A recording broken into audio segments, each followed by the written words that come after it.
Hello everyone, Nosvelt is here to educate you on Rhesus Factor and Rhesus Incompatibility. But before I dive into today's hot topic, I want to stop appreciating those that keep encouraging my content.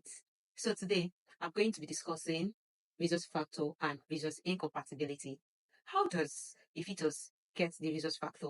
Why is Rhesus Incompatibility a problem?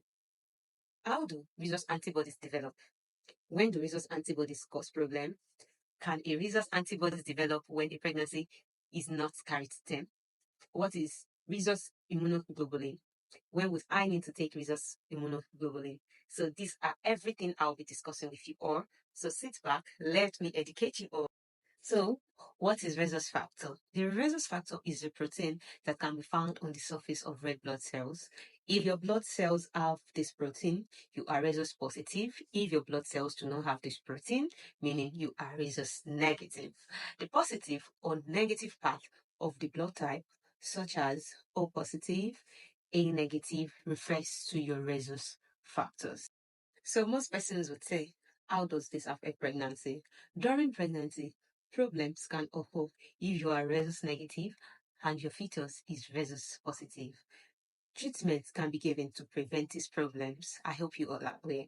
How does a fetus get the rhesus factor? The rhesus factor is inherited. It is always inherited, meaning it is passed from parent to child through genes. The fetus can inherit the rhesus factor from the father or the mother. Most people are rhesus positive, meaning they have inherited the rhesus factors from their mother or their father.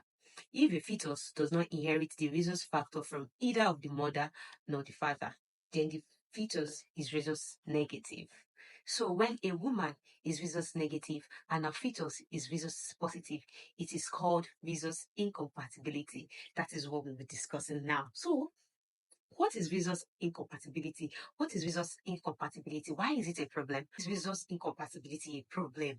Why is it a problem? So now, when the blood of a rhesus positive fetus gets into the bloodstream of a rhesus negative woman, our body will recognize that the rhesus positive blood is not hers. Our body will try to destroy it by making an anti-rhesus antibodies. Yes. So these antibodies can cross the placenta and attack the fetus blood cells. And this can lead to serious health problems, even death for a fetus or a newborn. So how do rhesus antibodies develop? Now, during pregnancy, a woman and a fetus do not usually share blood, but sometimes a small amount of blood from the fetus can mix with the woman's blood. Yes, small amount of blood. This can happen during labor and birth. It can also happen with bleeding during pregnancy, attempts to manually turn a fetus to be head down for birth. That is, you move the fetus out of a breech presentation. So, trauma to the trauma to the abdomen during pregnancy can also cause this. So, when do rhesus antibodies cause problem? When? Health problems usually do not occur during rhesus negative woman's first pregnancy. With a rhesus positive fetus, this is because our body does not have a chance to develop a lot of antibodies.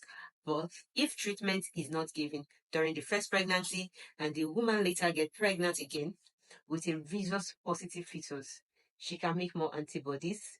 More antibodies put a future fetus at risk. The rhesus antibodies develop when the pregnancy is not carried to term.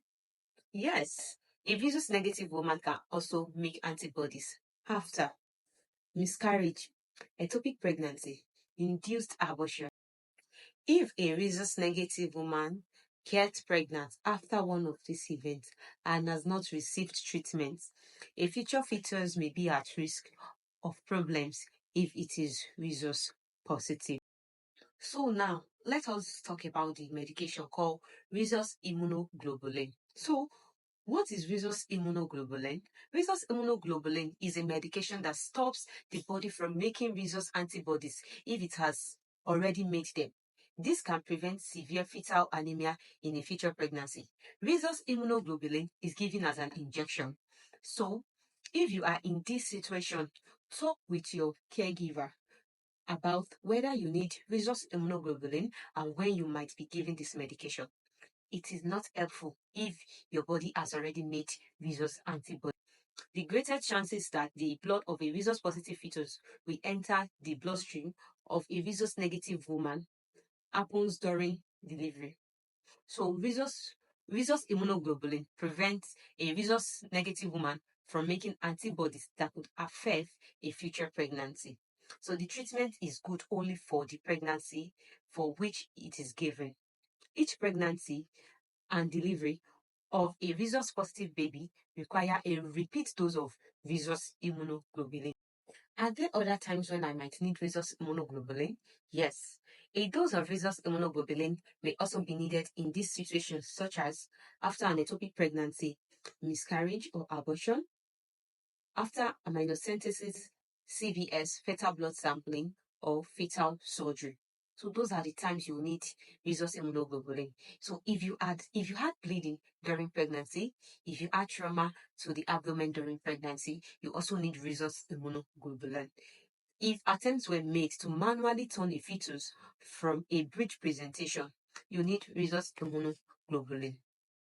Thank you all for engaging my content. If you find this topic educating, please like, comment, share, and also subscribe to my YouTube channel. Thank you. Bye.